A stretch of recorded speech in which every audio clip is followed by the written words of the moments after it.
Ethiopia, the election crisis, what's going on in Ethiopia today, and the messages or the lessons that we could actually look into from your perspective? So I think that's a brilliant question, Andu. You know, sometimes I wish I could come here and talk about bright things, but I think that mostly I argue about standards, how our standards should be. Now, the Ethiopian election was not an election. It was an enigmatic election because the entire northern Ethiopia did not vote.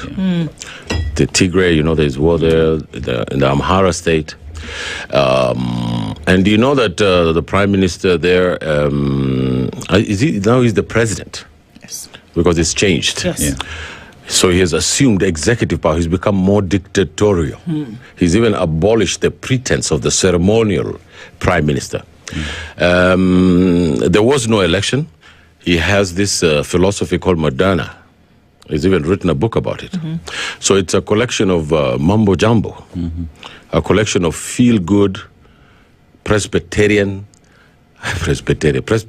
feel-good kind of book about trying to change Ethiopia, which is a job of the prophets. I mean, changing Ethiopia, it's not a joke.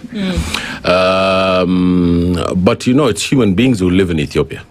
And those human beings' lives can be changed with the leadership that Africa deserves. Yeah. And in Ethiopia, there is now the label that it could be the Yugoslavia of Africa.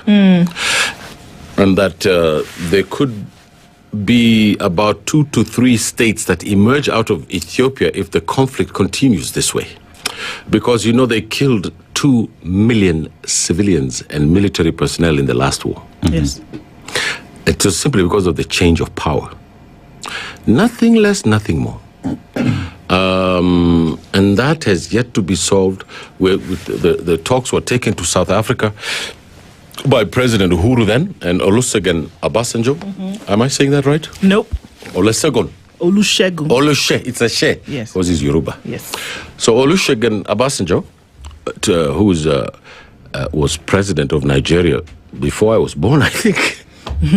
So the guy is very strong. He's still doing his job.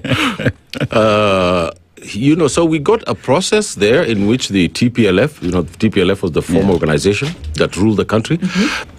And this Moderna prime minister, who is now president. So I am gloomy about South Ethiopia. I do not think that these, you can safely say fake elections.